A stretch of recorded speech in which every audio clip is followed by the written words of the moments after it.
किसके बचपन के दिन? अर्थात तुम्हारे बचपन के दिन। महादेवी वर्मा अपने लेखनी के माध्यम से बताना चाहती है कि मेरे बचपन के दिन उस समय था, लेकिन आज तुम्हारे बचपन के दिन है। तुम क्या करते हो?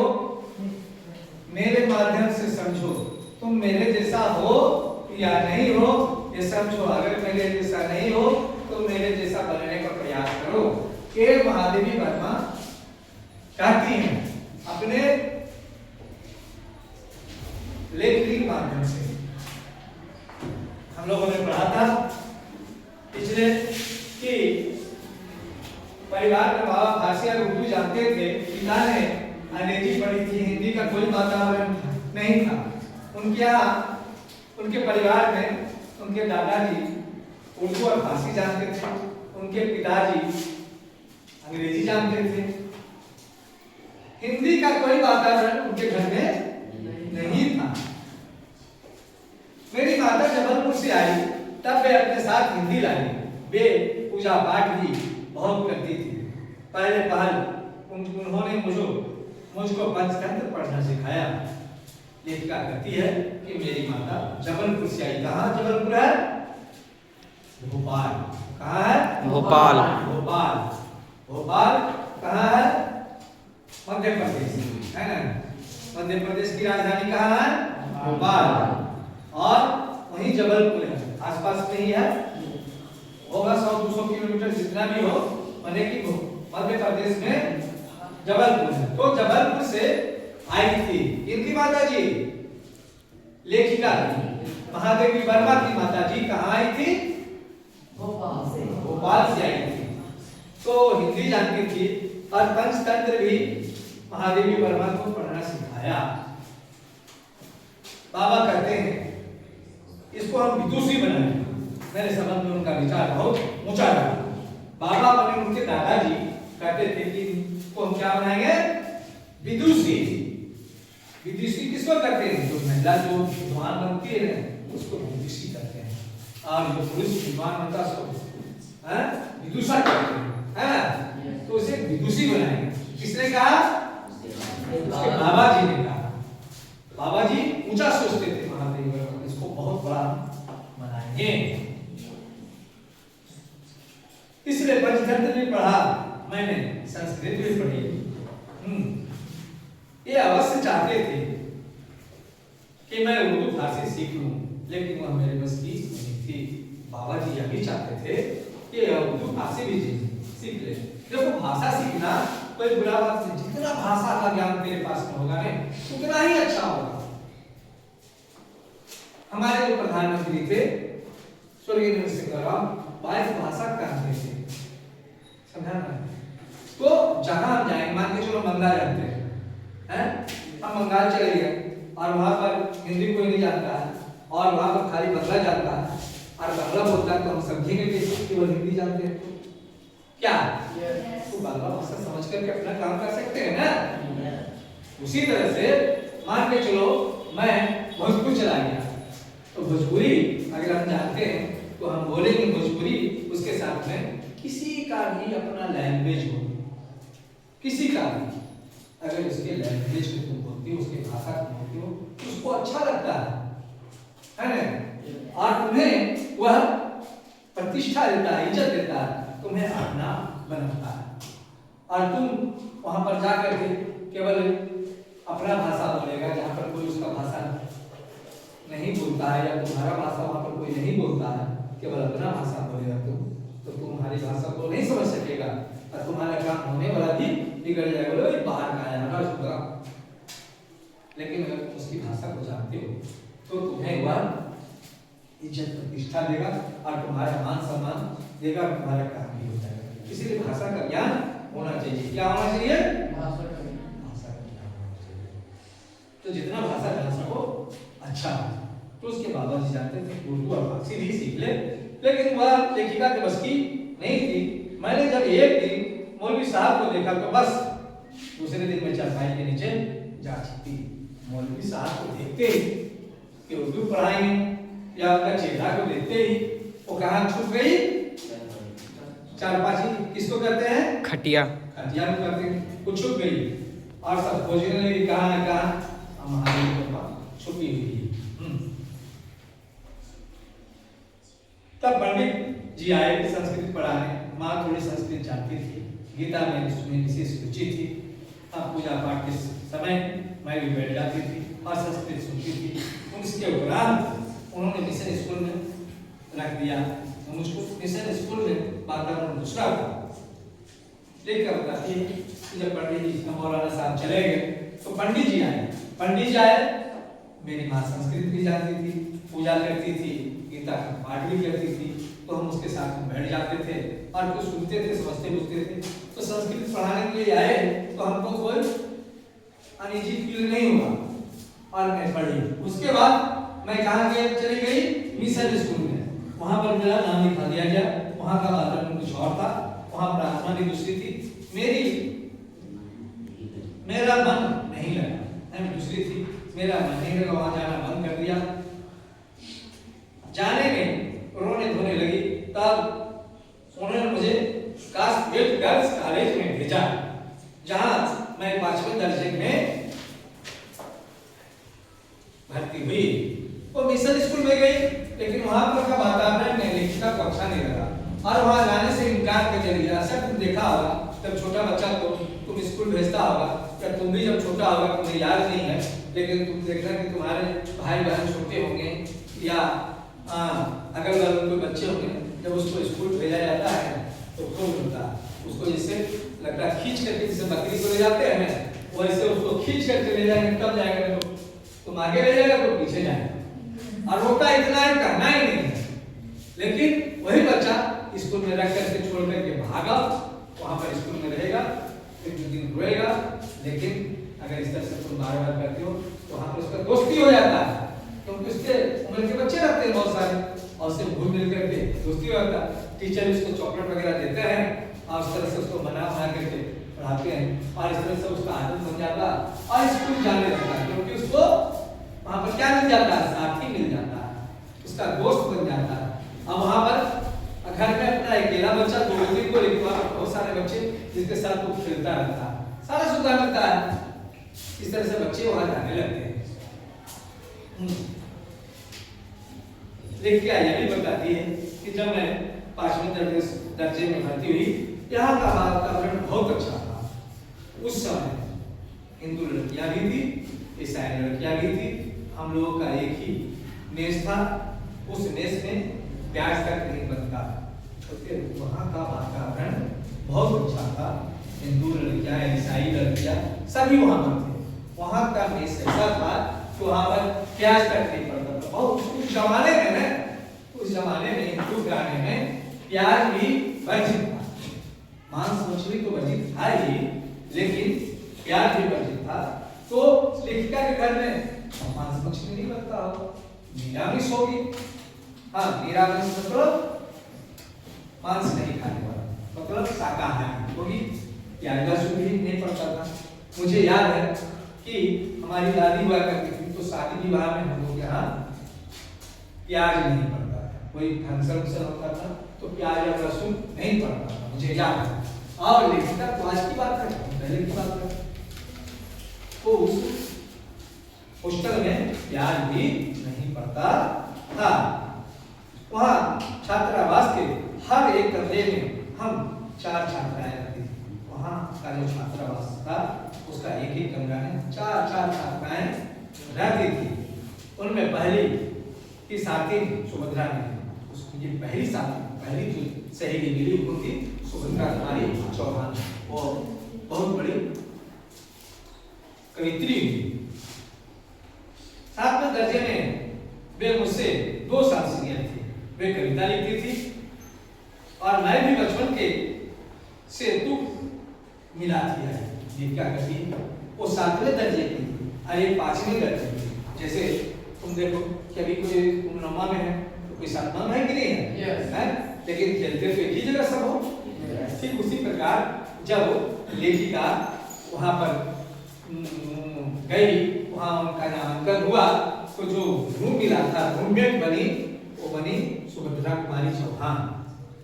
एक एक रूम में 4 लड़कियां रहती थी, तो उसमें पहला मिली कौन? सुभद्रा कुमारी चौहान, और वो कविता लिखती थी। लेखिका कहती है कि मैं भी तुक मिलाती थी। तुक मिलाना कविता जैसे होता है ना, कोई कविता ऐसे होता है, इस तरह से होता है, और भी मिलाया करती थी, घर में कुछ न कुछ बोला करती थी, सिखा करती थी।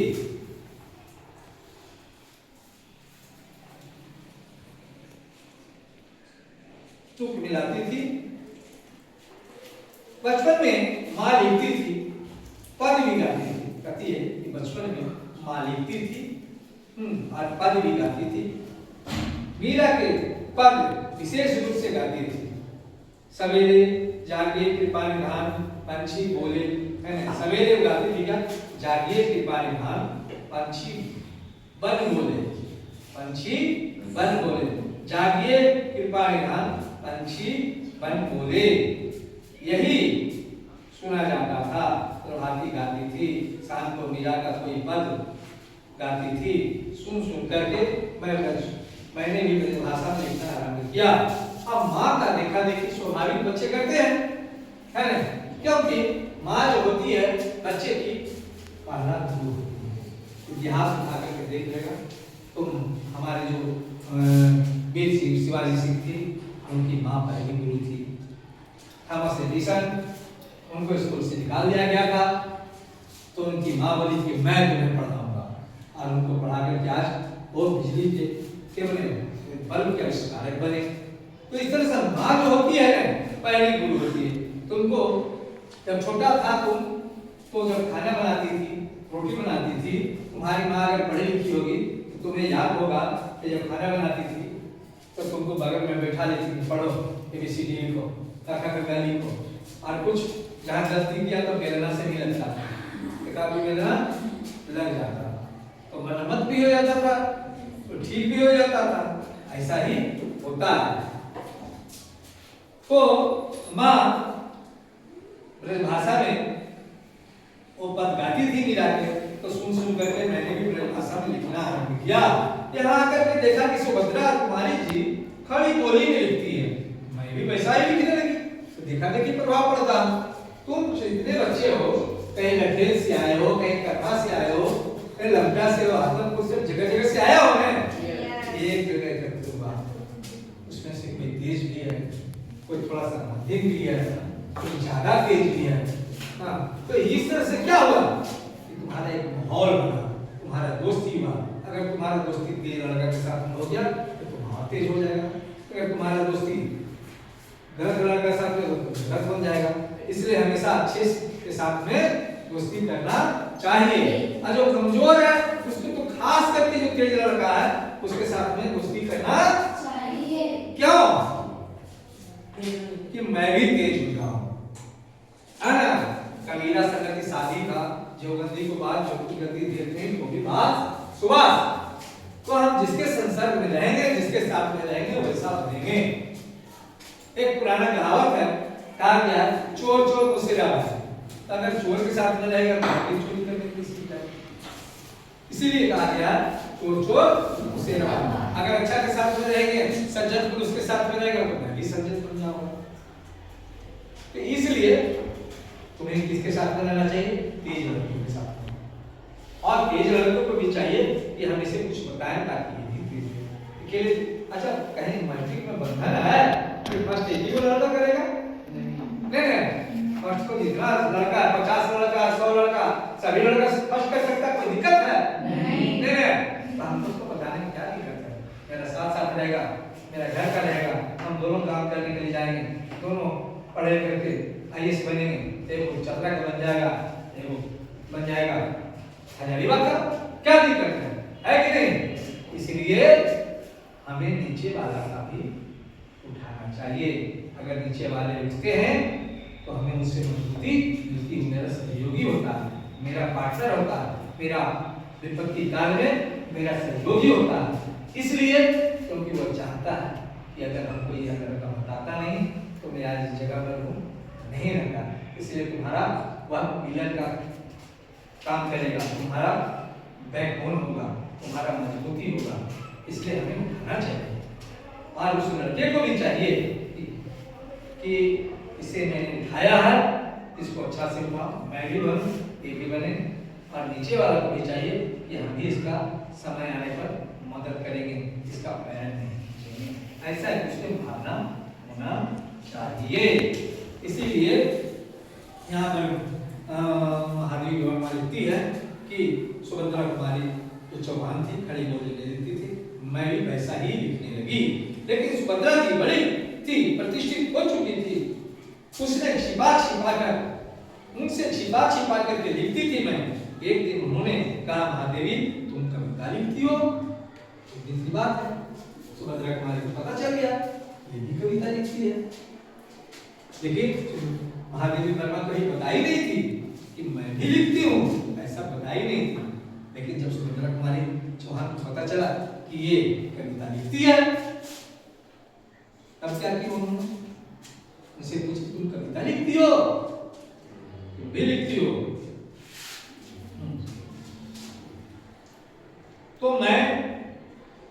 तो मैंने डर के मारे कहा, नहीं। डर गई, क्या बात है? ये बोली कुछ करेगी क्या? अंत में उन्होंने मेरे डेस्क की किताबों की तलाशी ली और बहुत सा निकल पड़ा। अब किताब में कुछ रखता है, लिखता है, तो लोग जब लड़की लोग आती है घर से तो पैसा भी उसमें रखती है, रुपया भी। आजकल रुपया कितना चोरी भी हो जाता है ना?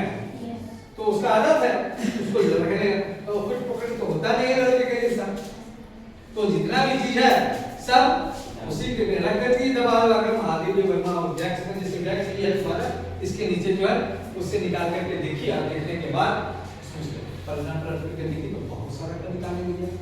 अब उसकी चोरी पकड़ी गई, बोली थी कि नहीं यहाँ तो है ना, ये मिल गया है। तो बहुत सारा निकल पड़ा उसमें।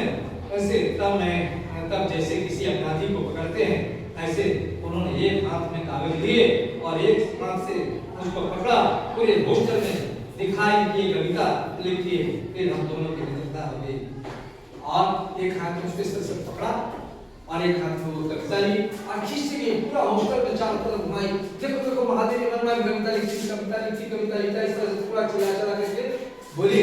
आवाज उसका डर है महादेवी वर्मा का खत्म हो गया और सुभद्रा कुमारी चौहान और महादेवी वर्मा में एक अच्छी दोस्ती हो गई, अच्छी मित्रता हो गई।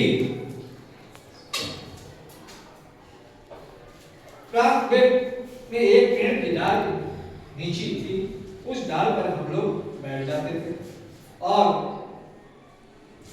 जब लड़कियां खेलती थी तब हम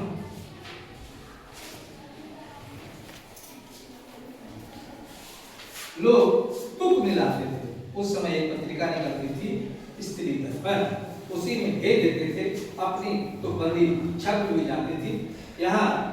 फिर यहाँ कवि सम्मेलन होने लगे तो हम लोग भी उसमें जाने लगे। हिंदी का उसमें प्रचार प्रसार था। मैं सन 1917 में आई थी। ये क्या कहती है कि जब यहाँ पर इससे हम लोग का है अंतर पेड़ है कि नहीं है, तो ऊंचा और वहां पर एक पेड़ था, उसका डाल नीचे है ना, उस पर दोनों बैठ जाती थी और तुक मिलाती थी। वो कुछ करती थी तो वो कुछ करती थी। जैसे देखना तुम लोग, कोई लड़का अगर टूट गया, कोई गाना गाने के लिए जानता है, कोई तुम लोग मूवी देखा है, तुम्हारा गाना पसंद है तो एक पारा वो गाया तो दूसरा पारा वो गाया, दोनों मिला करके टूनी मिला करके गाने लगता है।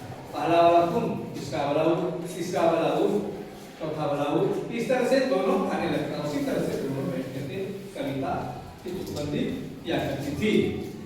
और उस समय कविता का बहुत प्रचार प्रसार हो रहा था, क्योंकि हिंदी का उसमें प्रचार प्रसार था।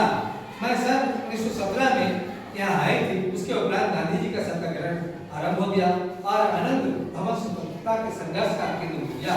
जो आनंद भवन था तो क्या हो गया, स्वतंत्रता के स्वतंत्रता संग्राम का केंद्र हो गया, जहाँ तहाँ हिंदी का भी प्रचार चलता था, कवि सम्मेलन होते थे।